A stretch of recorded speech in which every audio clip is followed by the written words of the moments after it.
On this episode of WarDocs, we speak with retired Navy Commander Dr. Ramon Cestero, an experienced trauma surgeon, innovator, and entrepreneur. Ramon talks about his experiences deploying multiple times across the globe and how these events shaped his approach to trauma surgery. Dr. Cestero talks about the circumstances that led him to design and develop an innovative surgical retractor that provides excellent exposure and is optimized for use in battlefield environments where speed and transportability are critical considerations. He describes the process of getting an idea from the bench to widespread use in operating rooms across the globe and discusses challenges and setbacks and how they were overcome. Dr. Cestero explains his view of the current gaps in trauma surgery research and what innovations he sees coming on the horizon. Find out more about Dr. Cestero and our previous guests on our website, and make sure you follow WarDocs on your preferred podcast platform and subscribe to our WarDocs YouTube channel. I'm your host, Dr. Doug Soderdahl, retired Army urologist, and I'm joined today by my co-host, Dr. Wayne Causey, active duty vascular surgeon. Welcome to WarDocs, the military medicine podcast. This show brings you a first-hand, behind-the-scenes look into the mission, unique opportunities, and deployed experiences of the entire military healthcare team. From state-of-the-art hospitals in the United States to the most austere environments across the globe, WarDocs has you covered. Today we're privileged to welcome trauma surgeon Ramon Cestero to WarDocs. Ramon, thanks for joining us today. Thanks for having me. In our last interview, we discussed many interesting topics in your career, to include your training and experience as a Navy trauma surgeon and why a surgeon would want to obtain an MBA. Since then, you have used both skills collectively to innovate surgical care. Can you tell us, having completed 7 deployments, including 3 to the combat zones, what are some of the most challenging and impactful experiences that have shaped your approach to trauma surgery? I spent quite a bit of time in austere, remote, isolated environments where everything was just a little more challenging, right? You're taking indirect fire, you have limited equipment, limited lighting, limited exposure. And so after multiple experiences in that kind of environment, I think I came away with a number of lessons. One of the key ones is that having the right equipment is just critical. I think we all appreciate that here. We're working in a civilian environment, but particularly in austere remote setting where everything is just harder, having the right equipment is key. And unfortunately, as combat physicians, not a lot of equipment is designed for us specifically. And so we just tend to struggle. We just make do with what we have. But when you don't have equipment that works, I think outcomes are worse. The other key lesson I think I've learned over those deployments is that time really matters. It's I think working in a civilian environment, we really get used to a sense of abundance. We always have, more people, more time, more blood products. And when you're in a resource limited setting, you don't. And so being fast, being efficient, being effective really promotes good care, I think, downrange. And so I think working quickly and efficiently and having that mindset when you're deployed leads to success. And lastly, I think adaptability. Make sure you're adaptable to different environments, whether you're working on a ship, on the back of an aircraft, in a tent, or in a Role 3. You need to be able to adapt to the setting. You don't always need that particular suture, that particular GIA. Just you make do with what you have. When I was in Iraq, our convoys were blown up pretty frequently. So we lost our level 1 infuser fairly early in our deployment, and we never had it replaced. It kept getting blown up on the way in. And so we just had one medic that would just squeeze a bag. That was his or her job. One of the things on WarDocs that we've talked to a lot of folks that have a lot of active duty experience, and you have active duty experience, but you also decided to join the reserves. Tell us a little about what impacted your decision to join the reserves, and how was that as a trauma surgeon serving in the Navy Reserves? I really enjoyed my time in the reserves. After I finished my 10 years on active duty, I deployed several times, as we talked about. I thought it was time to then transition into civilian practice and then to transition to academics, which I was interested in. But I still want to stay connected to the military. So the reserves was a great opportunity to do that. The time commitment was less, 1 week in a month, 2 weeks a year. It allowed me to finish my 20 years. So I'm now proud to say I'm retired reserves from the Navy. But the toll on the family was a little bit much after the frequency of deployments back in the 2000s, early 2010s. But the reserves was a really good opportunity. It allowed me to balance both, my civilian practice with staying connected to the military lifestyle. One thing that was different though is the camaraderie and sense of mission that I think we practice every day when we go into a military facility and work with our active duty military colleagues. You only interact with these individuals once a month and maybe during your 2-week deployment. So you lose a little bit of that. But in general, really good opportunity. I would do it again. So given your experiences, would you have any suggestions of how they could improve it for surgeons in the reserves to get more experience, maybe with the team? How would you do it differently? The challenge, I think, with at least on the Navy Reserve side, is that they try to cram in all the administrative requirements that I think we're all familiar with on an MTF or a large organization. They try to cram all that you do over a month into one weekend. So most of your time is really doing your online training, fire extinguisher training, things like that. And so you don't really have the opportunity to work as a team. You're really just doing training for most of those weekends. Now, when you do 2 weeks, you might go out to the field. It allows you to participate in your actual profession, setting up, field hospitals, et cetera. But the time requirements for the administrative components really just take up the majority of your experience on the single weekends, at least in the Navy. I'm not sure if it's different for the Air Force or the Army, but there is just really not a lot of time to actually do more camaraderie. Now, in the last episode that we interviewed you, we went into detail about your career, but we only very briefly touched the surface of one of the areas of innovation in combat surgery and surgical care and civilian practice that you've been a pioneer and an innovator in, and that's the field of abdominal surgery and the development of a retractor. Can you tell us how your experiences as a military trauma surgeon inspired you to help design and create a new retractor? During most of my deployments, in a resource limited setting, we work with equipment that's given to us, and we don't really have the option for other instruments. As both of you know, when we deploy, we use the Balfour retractor, a retractor designed in 1911. It's a simple design, does its job, essentially provides initial entry to the abdomen. But I found that it was just not effective downrange, especially in our small surgical team, we were seeing some of the most severely injured casualties that we've seen in our careers, and we're working in a tent or a building of opportunity, getting access to the abdomen for taking care of a combination of an iliac artery injury and a kidney and a liver and a spleen. Really, we were pressed with on time. We didn't have platelets. In the Role 2 setting, we just didn't have platelets. We had to really work very quickly. And we found that we were having challenges obtaining adequate exposure and doing the case in an adequate time frame. And so after multiple appointments where I would come home, and I found myself having the same frustrations at home at 2 a.m. Found that at 2 a.m. in a level 1 center is not too dissimilar from an austere setting in a resource limitation setting, and especially in a county hospital. That I had the same frustration. I thought to myself, why can't we develop, or has a retractor been developed that combines both that speed and efficiency of a Balfour retractor with a table-mounted system, Bookwalter, Thompson, whatever it might be. And so that's what really led me to it. There were a couple of injuries downrange that really kind of set it in mind that I think we needed to do this. And once I had the opportunity, I took advantage of it. Was there a particular case where you said, man, something's just got to be done to do it better than we're doing it?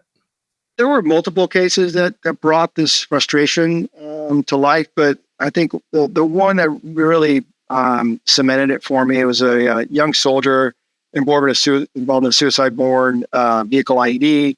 He came in hypotensive, was missing a couple of limbs, had tourniquets on.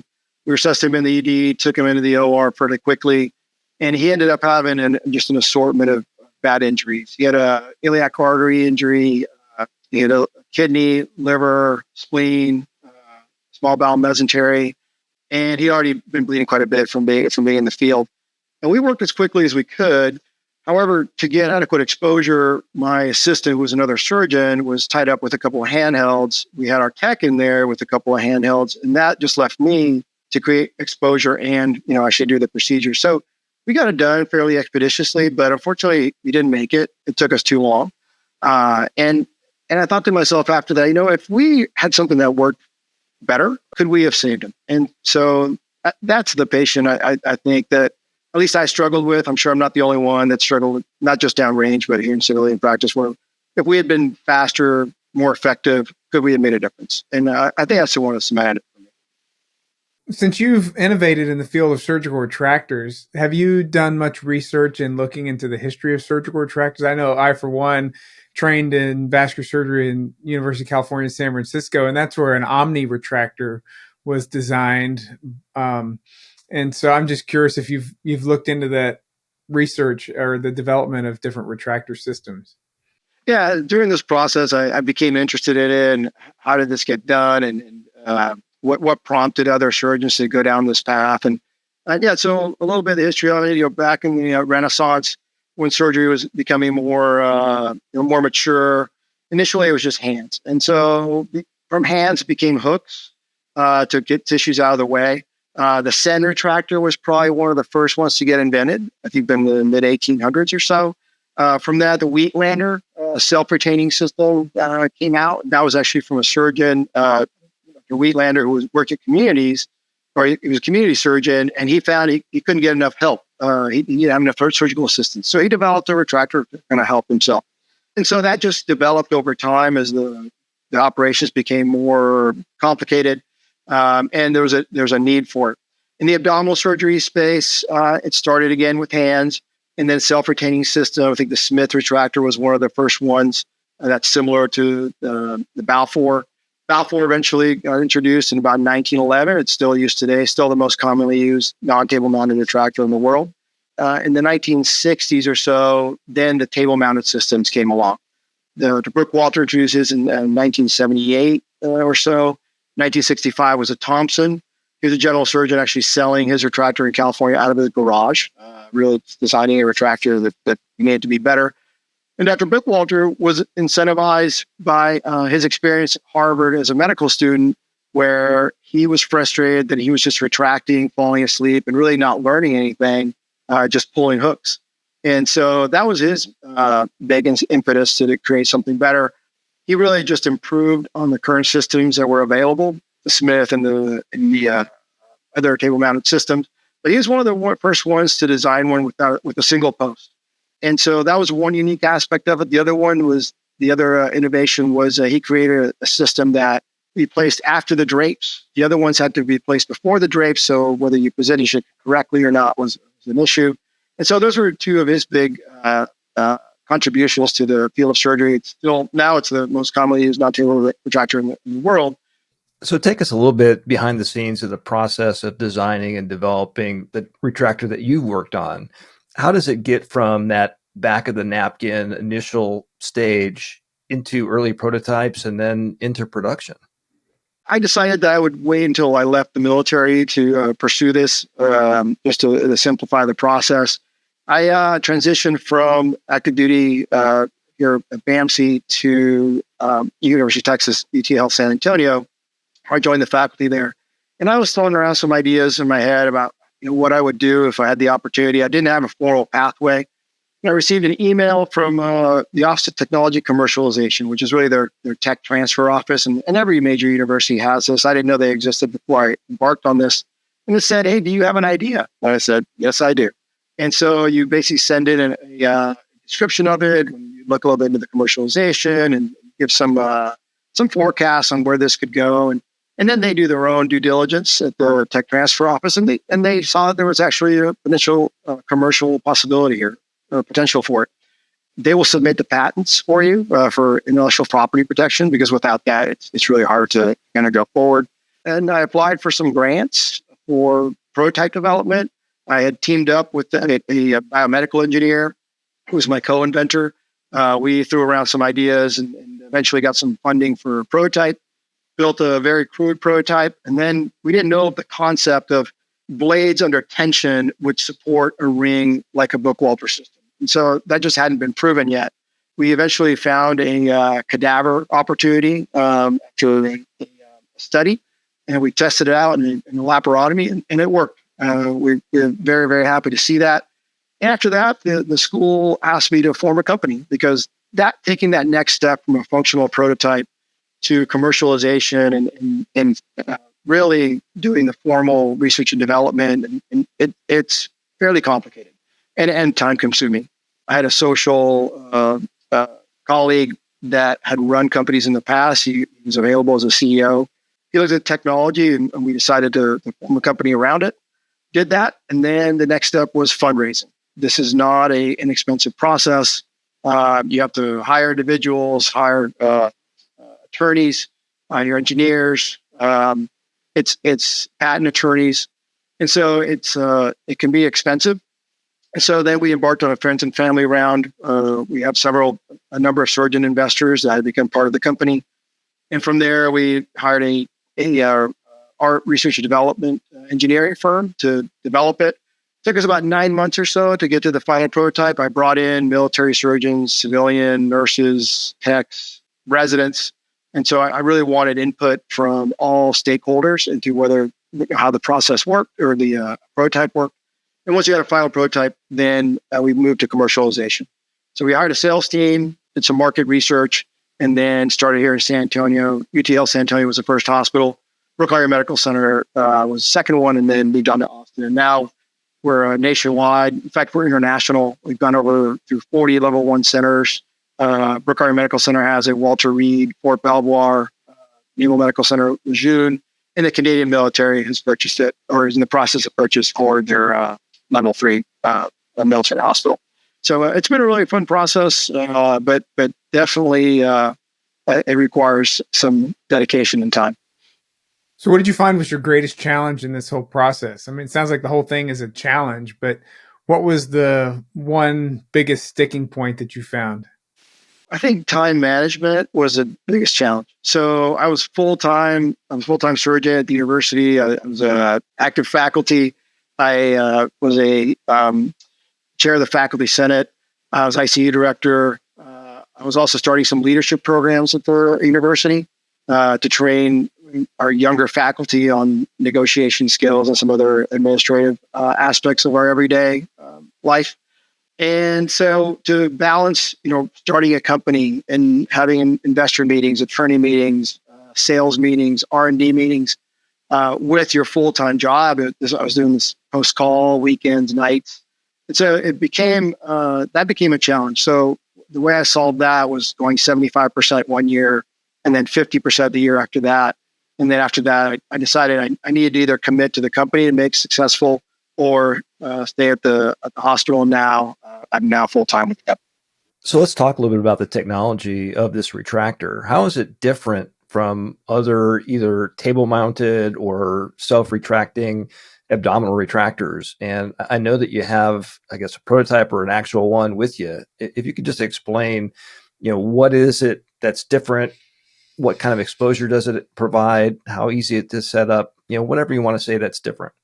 So what I was really looking for is a system that's easy, intuitive, can be assembled quickly, and can be inserted the abdomen in a rapid manner with the functionality of our table-mounted systems, whether it's a Thompson, a Bookwalter, or any other competitors. I wanted something that was fast but effective. And so what we did is really merge those two technologies.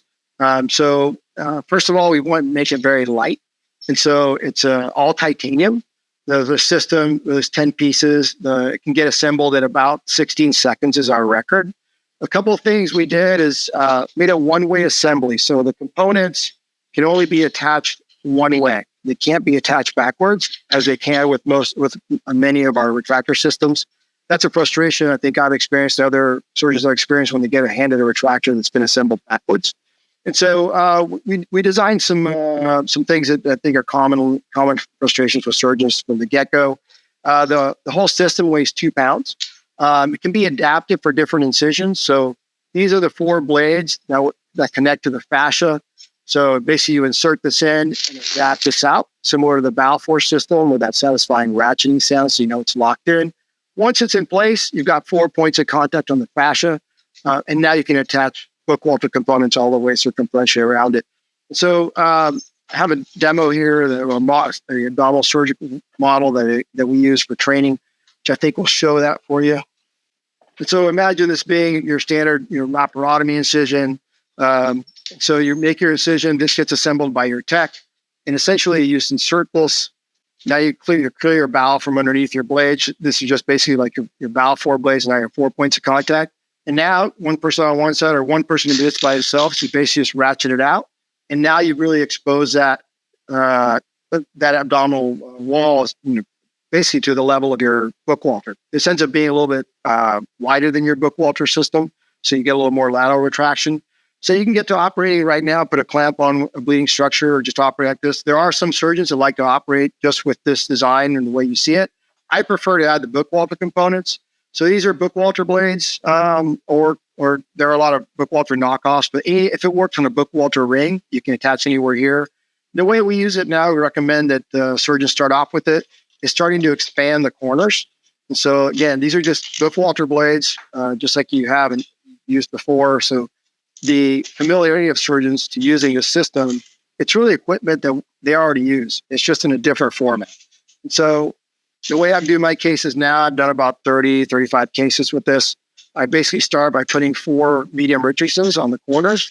And as you can see, we've really expanded that incision. We've got 4 points of contact in the abdominal wall. And then to get to the retroperitoneum, a couple of malleables. Imagine that being bowel. And this is similar to what I've done in actual cases. You'll see that graphic on the bottom of the aorta and the IVC. I've actually done this exact case with this equipment where I've exposed the left iliac artery using just like this. So now I can get to the retroperitoneum in 90 seconds or so, or it would normally take me 10, 15 minutes with the Bookwalter setter, et cetera. You can use this in the ICU. You can use it in the trauma bay. And the austere environment where you don't have the option of a Bookwalter rail or the bed rail. This is the exposure you can get by yourself, in a combat environment. And so, really, it's just that simple. We really designed it to be intuitive. The button functionality is very similar to what we already use. We made it all thumb activated. At the end of the case, you just remove the equipment like you would with your Balfour or your Bookwalter. It all snaps off. Again, these are just Richardsons and malleables, but if you like deers, you like ribbons, whatever connects to your Bookwalter system, you can use with this device as well. At the end of the case, thumb activated, it collapses, you take it out, hand it off, and that's the end of your disassembly. So just a quick question. As a urologist, we like to operate deep in the pelvis and deep in a hole. If you needed to have upward retraction on the entire retractor to give you kind of some more volume, could you mount it to the table if you needed to or wanted to? Yep, absolutely. So I designed it with options in mind. I mentioned earlier that this is actually set up for a large incision, but you can bring these in for smaller incisions. So really, it's what you can adapt it for what you need. But if you need upward lift, let's say you're working the upper abdomen, or you're just looking for that typical table-mounted system exposure, you can easily attach it to compatible with the ring, with the post. So you just attach it in the corner like you normally do and treat it like a Bookwalter. Most of my cases, I haven't had to do that. The reason I don't use a Bookwalter is because of the time limitation, typically in a trauma setting, and the post gets in my way. But if you find yourself that that's what you need, you can definitely use that with this system. Well, I'll tell you an interesting story. The first time I had encountered the Titan Retractor was actually in Baghdad. And you had mailed in an envelope, actually, like a large gray envelope to Colonel Dr. Kirby Gross, the Titan Retractor. And I was actually sitting in his office when someone delivered it to him. And I actually handed it across to him. And I was actually baffled by the fact that there was a retractor in there because it was so light. Like you mentioned, it was 2 pounds versus when I've had to move a Bookwalter during the deployments, you're talking about the 2 man, you're basically picking it up with 2 hands. It's in a large case. And so it has to be moved. But I'm going to link this to a question. So I was amazed at how light it was. But one of the things that I think a lot of surgeons find themselves with is that we like to do things the same way all the time. And so I say that because even changing simple things such as a pickup or the way you do something is difficult, much less the entry into the abdomen. And so what have you found are sort of the feedback and tips that you've given surgeons when they've wanted to make a change? Because you're talking about changing something in an emergency setting, which is already stressful enough to the surgeon, much less adding something that's different. When I started this process, I knew this is going to be a challenge. Surgeons are opinionated, I think, as we all know, but we're trained a certain way, right? So we're trained in residency to do something using a certain system. Then we go out and practice. We become very good at it using that certain system. And you need to have a really good reason to change. With that in mind, we designed it with button functionality that's thumb activated, similar to the equipment we use. It integrates with the Bookwalter system, which a lot of surgeons, if not most, use in their daily practice.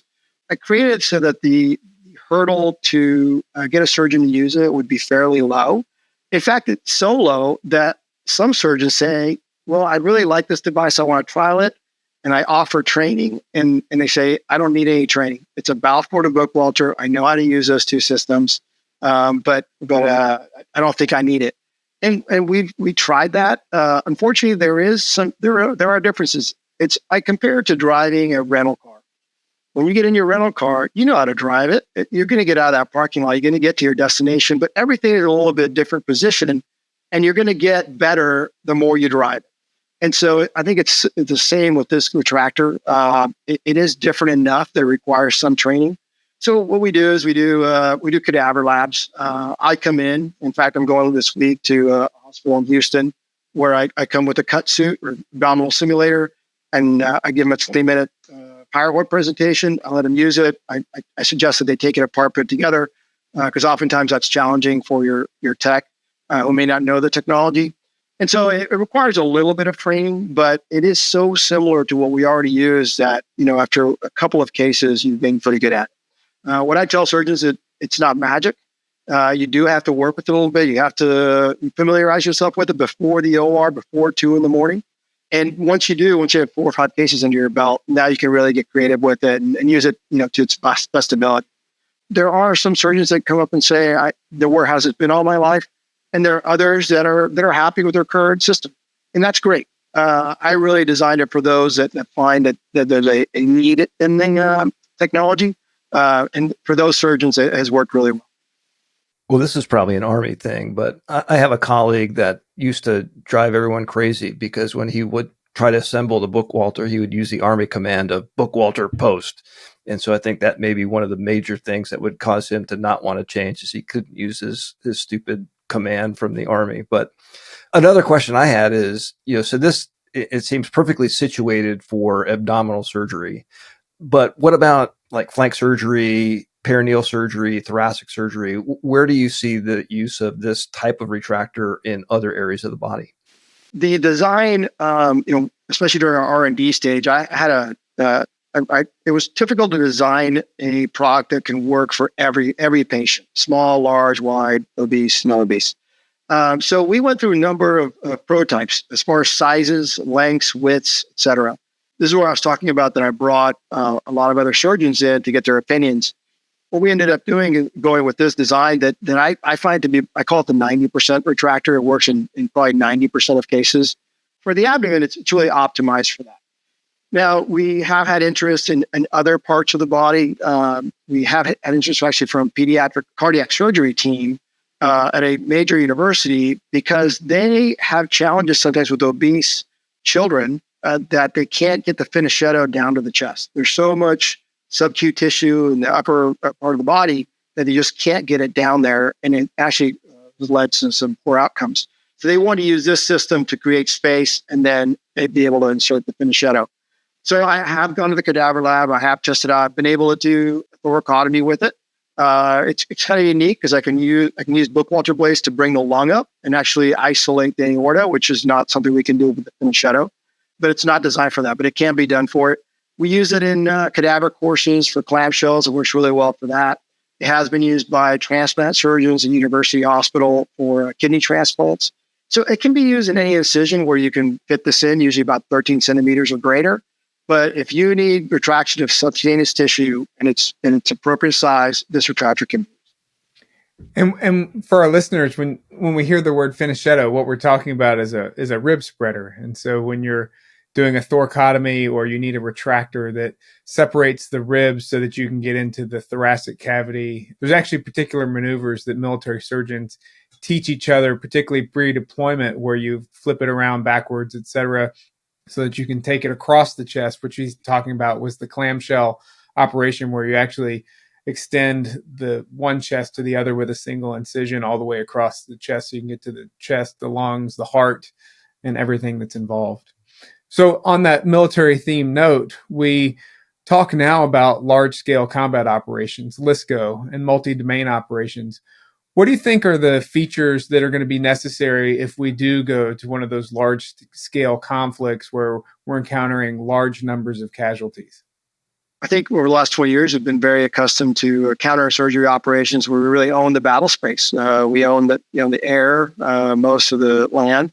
There really wasn't a lot of sea to talk about, but this is going to be a very different next engagement. Taiwan, something in Russia, Middle East.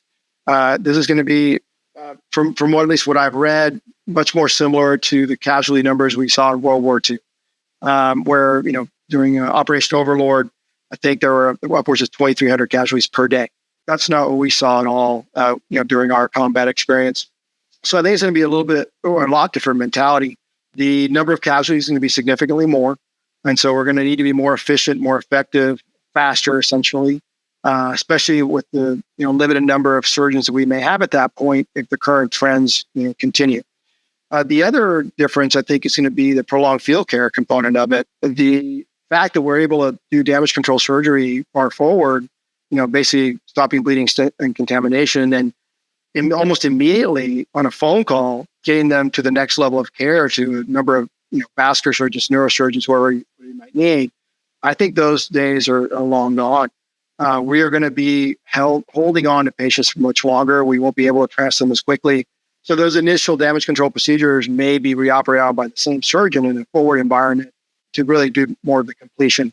And so I think those are going to be two of the biggest changes. I think the Navy will probably play a much larger role working on ships. I think as Army, Air Force, Navy surgeons, we're probably going to be fairly flexible and working in different environments, depending on where that platform might be. The old hospital ship concept, I'm not sure if that's going to work. We know that in Ukraine, medical facilities are targeted. And so it would be just another target out on the ocean. So having more mobile, surgical teams on the water might be a new concept. I know the Navy's working on that currently. And so I think, from the big picture, it's really adaptability, which is a common concept I think we talked about earlier, and just being more effective, more efficient, being able to operate in different platforms. So they say that necessity is the mother of invention. What do you see as the current gaps in trauma surgery research that are of interest to you? And what innovations do you see in the next 5 to 10 years in trauma surgery? Hemorrhage, continues to be the leading cause of death in trauma, both downrange and the stateside. And so I think we'll continue to see efforts to make blood product access easier, faster, cheaper. Hemoglobin oxygen carrier substitutes, freeze-dried platelets, freeze-dried plasma, the ability to provide blood transfusions farther forward, maybe to the point of injury. I think we'll see that definitely in the next 5, 10, 15 years. From a surgical perspective, particularly from a retractor perspective, which is really what I'm interested in, exposure, making surgery easier is really bottom line. I think one of the big challenges and the gaps now is the transition to minimally invasive robotic surgery. During my training, I did a lot more open surgery than I did minimally invasive, and it's the exact opposite now. And so I think that skill set in working, performing difficult and challenging open procedures, particularly in trauma, there's less of that now for residents as they graduate. And I think that struggle continues in these first few years out as well.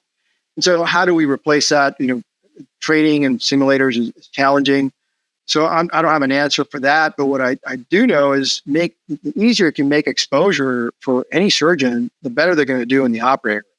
That has been one of my goals, is just making the whole job of getting to whatever structure you're trying to get to faster and easier. The faster you can get to it, the better that patient's going to do. And I think the faster we make it for a new trainee that isn't super comfortable in the abdomen and obtaining, exposure of the duodenum and iliac, et cetera, I think it'll ultimately lead to better outcomes. Taking in mind the reduction in open abdominal cases that they're doing. So when I look at your retractor, I think to myself, well, he added some Bookwalter components to it. Is there the next iteration of the Titan retractor that we're going to see on the horizon that has 8 parts to it, or other components, or what's next for the Titan? We're still in the commercialization phase. It's still considered a relatively new product. We've been now out for about 3 years. I imagine there's probably been over 1,000 cases done with it. We're moving international now. We're talking to some countries overseas that are interested in carrying the product. Really, my focus right now is just getting the word out, letting people see it, and if there's interest, then training them on how to use it. And so that's taking the majority of our focus. We do have some ideas coming down the line. I think in the operating room, I think if you ask any surgeon, there are 100 things that we could do that could be better in there to make the experience better for not just the patient, but for the entire staff. And so exposure, I think, is just the first one. I think lighting it could be optimized. Integrating suction. I think there are other things we could do for open surgery that has really gone by the wayside just because there's been such a focus on minimally invasive. But open abdominal surgery, I think, will continue to be the gold standard for a long time to come for complicated cases or life-threatening cases. So I think there are opportunities there to make the system better, and hopefully, by doing that, improving patient outcomes. Yeah, I think that's just an amazing, insightful point that today's trainees are so accustomed, you could say spoiled, to the exposure they get from minimally invasive surgery. They see everything. I think when they are confronted with open surgery that they don't do on a daily basis, I think having that better exposure, better lighting that they're used to would make a huge difference. So I applaud you for that. Thanks. No, in fact, I'm an instructor for the Air Force ground surgical teams here in San Antonio. And so I teach twice a month. And I get 2 Air Force surgeons that are usually recently out of training. And in 3 days, I turn them from a non-trauma surgeon to a trauma surgeon where we do splenectomies, nephrectomies, shunts. And one of the key things I focus on is generating exposure, whether you need to bring in extra people. I don't use my retractor because we don't have it available there. But we talk about it because if they can't see, they can't operate. And so it's just really a repetition concept, but they usually underappreciate the importance of that to do successful trauma surgery. So I might be spoiled, but I had a Bookwalter on all my deployments, and at every hospital I think I've ever worked at. And so it would obviously work with your Titan retractor. Have you been to a hospital that didn't have an existing retractor that would supplement the Titan? No. One of the reasons I chose the Bookwalter as the model, the Bookwalter is a great system. It just has a downside of time for time to set up and the puffs. And so, but once you have the exposure in place, I think it's a really good system. So when I was trying to think about what to combine to take away the detractions, the disadvantages, and retain the advantages of each system, I picked the Balfour and the Bookwalter because I would expect it everywhere. I found it in Iraq. There's not a hospital I've ever practiced in. I have not found the Bookwalter. And so to this point, I think I've gone over 40 hospitals, and yet to this day, there's no one that doesn't have a Bookwalter-like system in place. Well, we've been speaking with Dr. Ramon Cestero on WarDocs podcasts. Ramon, thanks again for sharing your experiences and insights with us, and thank you for your service to the nation. All right. Thank you guys as well. Thank you for listening to WarDocs. We sure hope you enjoyed it. WarDocs is a nonprofit organization supported by donations from listeners like you.